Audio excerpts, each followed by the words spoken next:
السلام عليكم ورحمة الله وبركاته. ازيكم يا شباب؟ عاملين ايه؟ يا رب تكونوا بخير. النهاردة جاية اجاوبك على 10 اسئلة بيدوروا في اذهان وعقول كل الطلاب اللي داخلين اولى ثانوي، بالنسبة ان هي اول سنة ليكم في النظام الجديد وكل الكلام ده، فانا عارفة إيه اللي بيدور في دماغكم، فجاية اجاوبكم على 10 اسئلة من الاسئلة اللي بتدور في دماغكم. ولو في عندكم اي اسئلة تانية حابين ان انتوا تسألوها غير ال10 اسئلة اللي احنا هنتكلم فيهم، ممكن تكتبوها في الكومنتات وانا برضو هرد عليكم. فعشان ما نطولش في المقدمة، يلا بينا ندخل في ال10 سهل. طبعا طبعا طبعا وده الاكيد ان اول سؤال بتسألوه لنفسيكم وهو ازاي نظام الامتحانات في ثانوية عامة عموما، يعني في النظام الجديد، مش كأولى ثانوي ولا كتانية ثانوي ولا كتالتة ثانوي، انا بتكلم في العموم. يعني انت خلاص دخلت ثانوي، فانا كده هضطر ان انا اتكلم في العموم، لان اولى ثانوي هي تانية ثانوي هي برضو تالتة ثانوي، مش هتختلف كتير بالنسبة لنظام الامتحانات، نظام الاسئلة والكلام ده كله. فانا جاية اقول لك الختام بتاع الاسئلة. دلوقتي انت عندك سؤال يعني نفسك تعرف اجابته: هل الامتحانات فعلا معقدة زي ما الناس بتقول؟ هل فعلا الأسئلة غير مباشرة؟ هل فعلا الأسئلة من بره المنهج؟ ده كل الكلام اللي انت بتسمعه، وده الطبيعي ان انت تسمعه، وده اللي احنا برضو كنا بنسمعه على ايامنا، فده طبيعي جدا، وده اللي اي حد هيقول لك نفس الكلام ده. انا جايه اطمنك واقول لك الاسئله مش من بره المنهج، الاسئله مش مباشره لدرجه ان الطالب ما يعرفش يحلها، لا، الاسئله عادي جدا في مستوى الطالب المتوسط. اي نعم بيبقى في كذا سؤال في مستوى الرفيع او المستوى العالي شويه، ولكن ده بيعتمد عليك انت، واحنا ككلنا يعني كطلاب عندنا مخ وعندنا عقل، بنفهم وبنستوعب وبنحلل المعلومات وبندققها. فالمفروض ان احنا في المذاكرة بتاعتنا بنعتمد الطريقة دي عشان لما يجي لنا اي سؤال ان احنا نعرف نحله.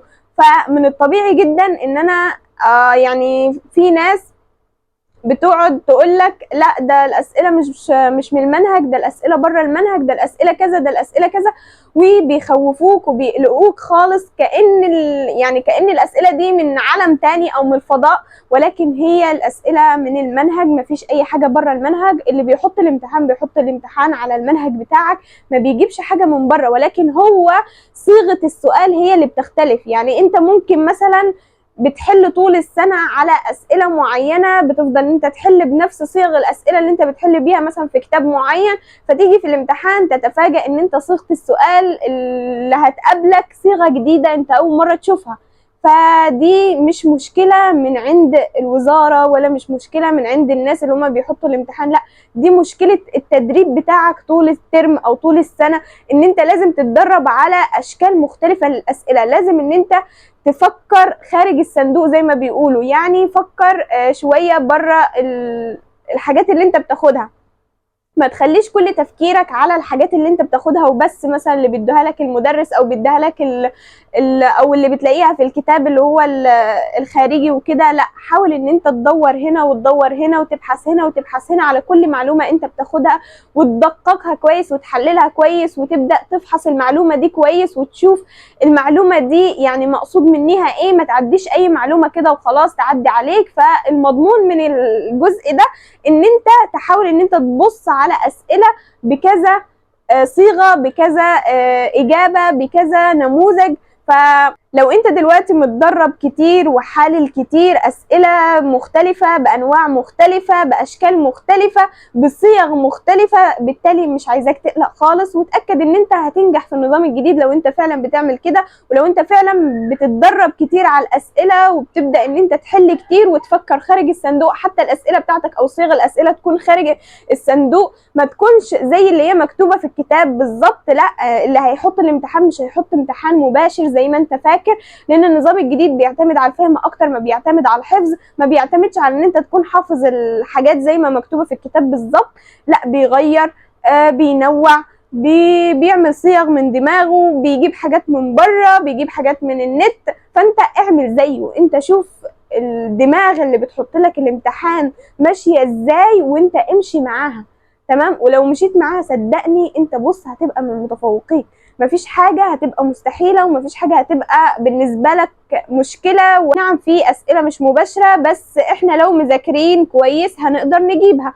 انا طولت جدا في الجزئيه دي، ولكن ده يعني دي اهم جزئيه كان المفروض ان انا اوضحها في الفيديو بتاع النهارده، عشان بس نبقى على نور كده، ونبقى متفقين، ونبقى مرتاحين، ومحدش يقول لنا اي كلام وخلاص ونسمعه.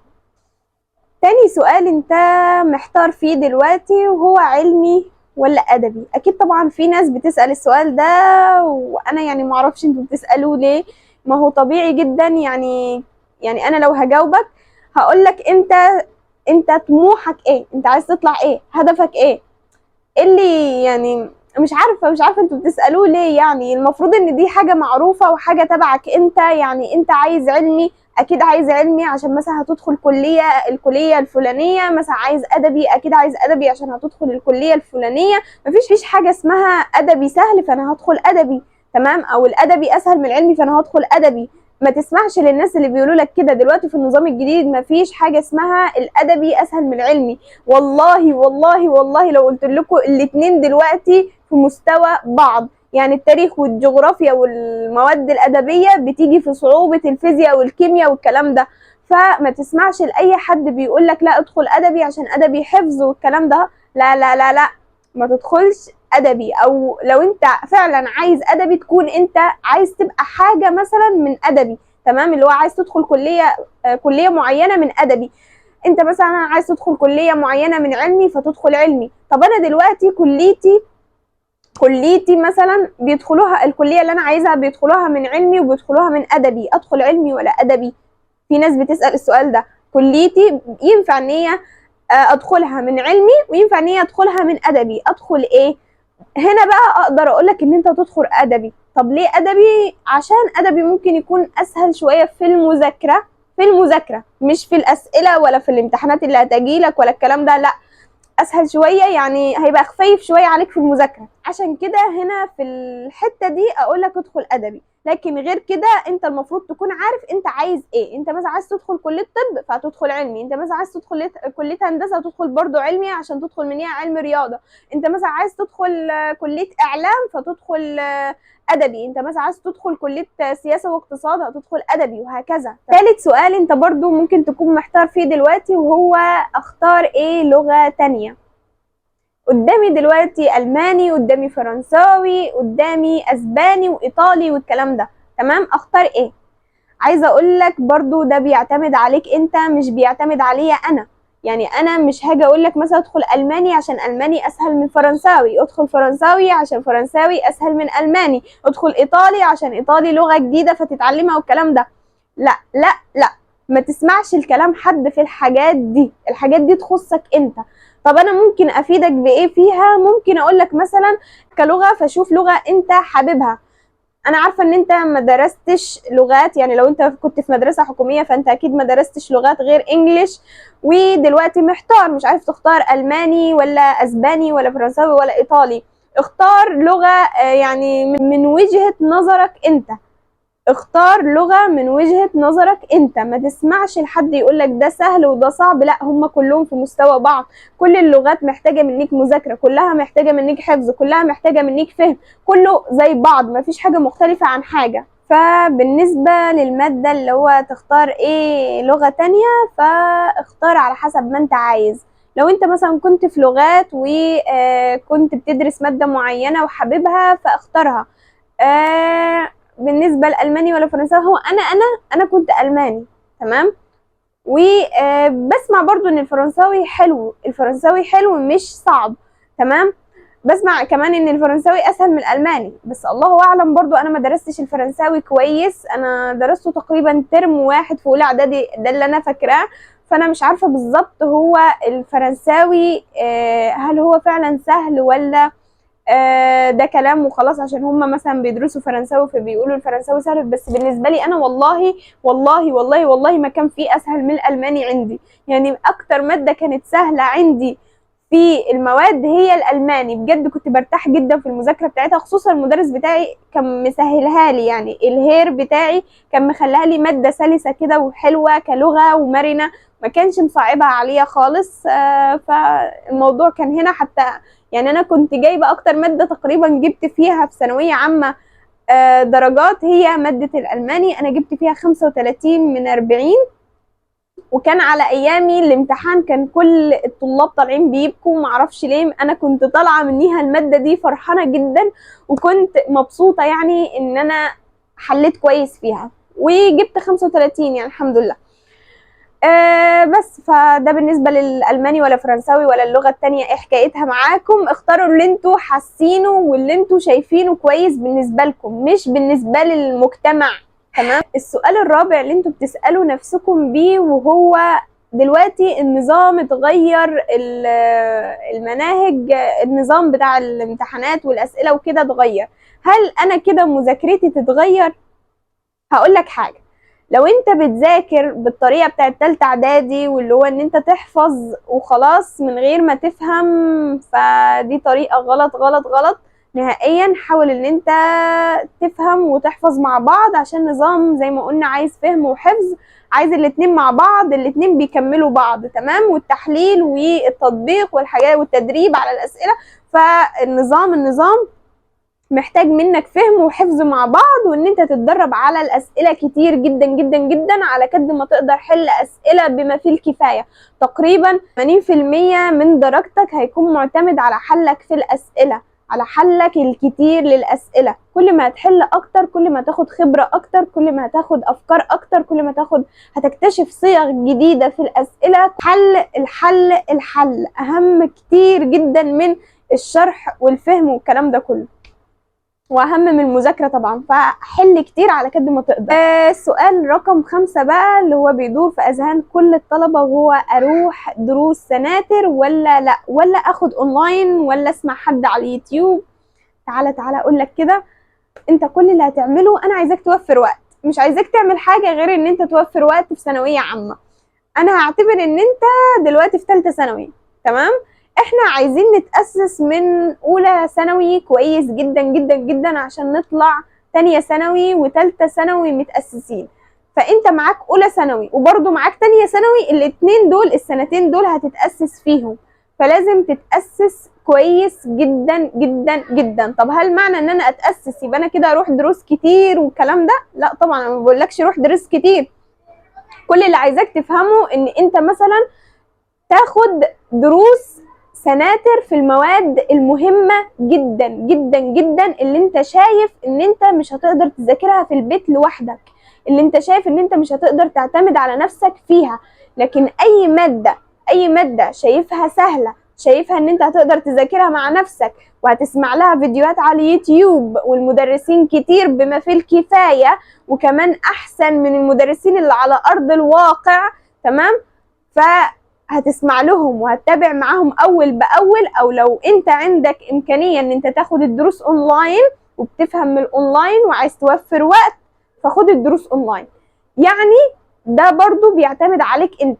بس انا من وجهه نظري، انا كمنة من وجهه نظري، انا بصراحه لما كنت في ثانويه عامه حبيت جدا موضوع ان انا اذاكر في البيت لوحدي، وفر عليا وقت كتير، وفر عليا مواصلات، وفر عليا حاجات في البيت، وفر عليا ان انا ما بطلعش واروح واجي كتير، ان انا ما بتعرضش لبعض المواقف، وفر عليا حاجات كتير جدا يعني.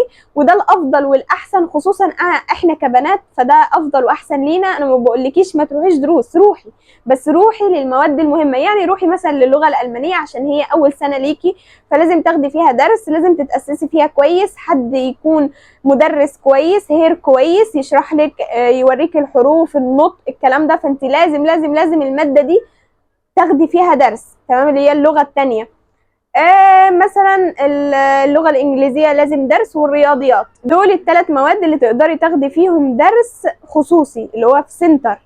لكن اي ماده تاني انصحك ان انت تسمعيها على اليوتيوب، او لو انت عايزه تاخديها اونلاين مع مدرسين على منصات يكون افضل برضه. السؤال بقى رقم 6 واللي بيجي برضو على اذهان طلاب كتير جدا وهم داخلين اولى ثانوي، ايه المواد او ايه اكتر المواد اللي ممكن اهتم بيها في اولى ثانوي؟ يعني ايه المواد اللي انا اركز عليها واتاسس فيها كويس جدا؟ عنديك الانجليش، تمام، عنديك اللغه العربيه، النحو طبعا، عنديك الرياضيات، تمام، وعنديك كمان اللغه الثانيه. دول الاربع مواد اللي انت محتاج ان انت تتأسس فيهم كويس جدا جدا جدا، عشان لما تطلع تانية وتالتة تبقى طالع يعني كده وانت راضي ضميرك، وانت عارف ان انت متأسس وكده، وما يبقاش في حاجة واقعة منك، وفي نفس الوقت ما تجيش في تالتة تلاقي نفسك مش متأسس، فتضطر ان انت تروح كورسات وتروح وتدور من هنا وتدور من هنا، عشان طبعا سنة تالتة وشهادة ومعرفش ايه والكلام ده كله، فهتلاقي نفسك ايه اتعكيت.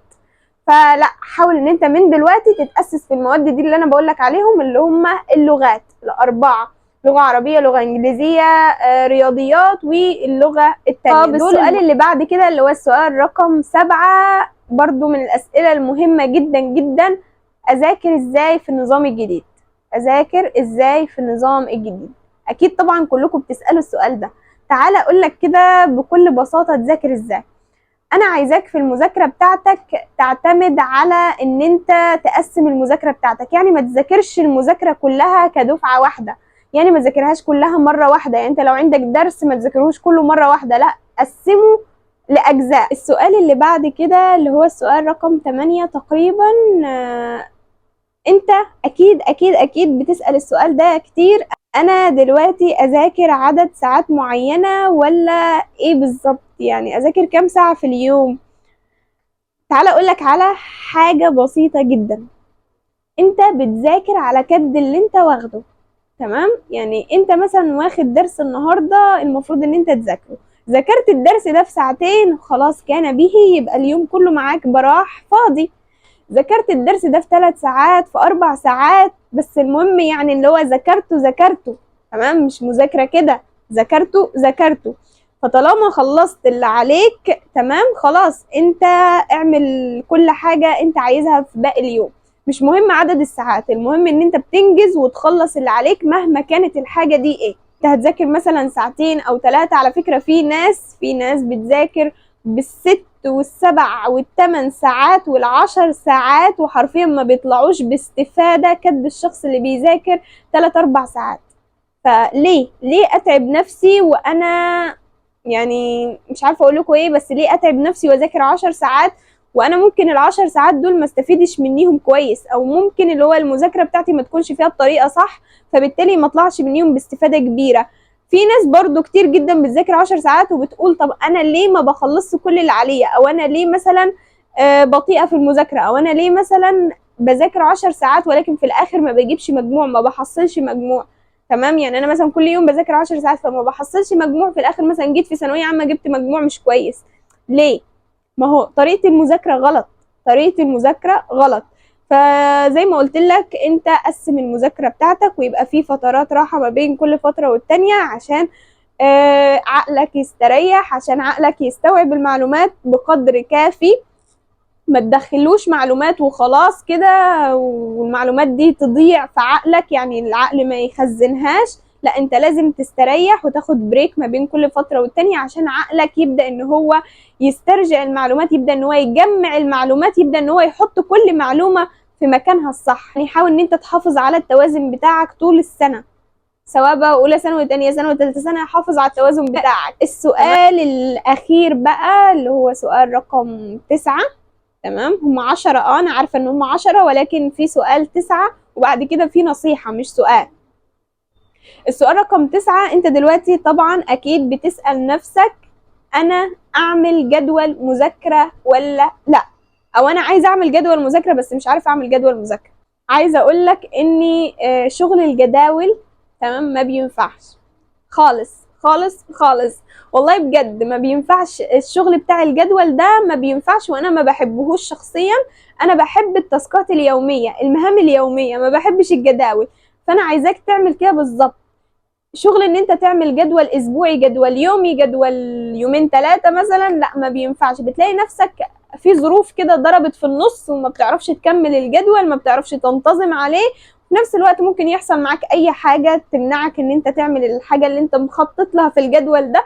ف وليه؟ طب ما انا ايه، اريح دماغي واعمل جدول يومي، مش جدول يومي اللي هو مهام يومية. يعني انا مثلا اخدت درس كذا درس كذا درس كذا، ابدا ان انا احط الدروس دي في الجدول اليومي اللي هو التاسك اليومي اللي هو الستيكي نوت بتاعتي، تمام، اجيب ستيكي نوت كده وابدا اكتب مثلا الدرس الاول في الرياضه، الدرس الاول مثلا في الانجليش او يونت 1، تمام، الدرس الاول في العلوم، الثلاث دروس دول المفروض ان انا هخلصهم النهارده، ابدا اكتبهم في الستيكي نوت واعلقها قدامي وابدا اذاكر على اساسهم. ده كل يوم طبعا. انت بتبدأ تعمل الحكاية دي من بالليل، يعني بتنظم الحاجة دي من بالليل من قبل ما تنام، بحيث ان انت تصحى الصبح وتبدأ ان انت منظم يومك وعارف انت هتمشي فيه ازاي وعارف انت هتخلص ايه ومش هتخلص ايه وعارف انت هتذاكر ايه ومش هتذاكر ايه. فتبدأ تكتب الثلاث دروس دول في الستيكي نوت وتحطها قدامك تعلقها على المكتب. تبدأ تذاكر مثلا، تصحى الصبح تذاكر مثلا درس الرياضة، بعد ما تذاكر درس الرياضة تروح تعمل علامة صح، كده خلصت درس الرياضة. حتى علامة الصح اللي انت بتحطها بتحسسك بالإنجاز.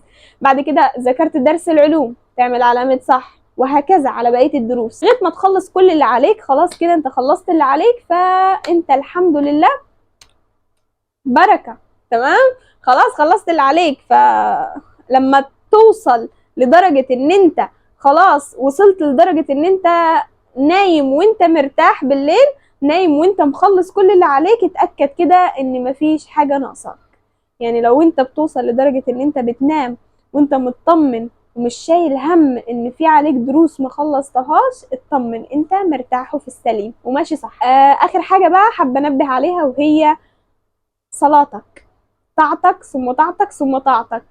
حاول ان انت تحافظ على الطاعة بتاعتك خلال الثلاث سنين بتوع تالتة ثانوي، مش سنة أولى بس ولا تانية ولا تالتة ولا حتى تالتة بس، عشان في ناس بتيجي في تالتة بس اللي هو تقرب من ربنا وتصلي والكلام ده. لا، احنا عايزين ننتظم على طول في الصلاة، عايزين على طول ان احنا يبقى عندنا ورد قرآني، عايزين على طول نبقى بنسبح لربنا، عايزين على طول نبقى في أذكار بنقولها، تمام، في الصبح وبالليل. فحاول ان انت تقرب من ربنا خالص. عارفة ان هيكون ضغط عليك لان انت هتكون مضغوط، وخصوصا ان مواد اولى ثانوي مواد كتيرة جدا، يعني ربنا بجد هيكون راضي عنك جدا لما تفتكره في وسط الزحمة اللي انت فيها وفي وسط العك اللي انت فيه بتاع اولى ثانوي والضغط اللي انت فيه.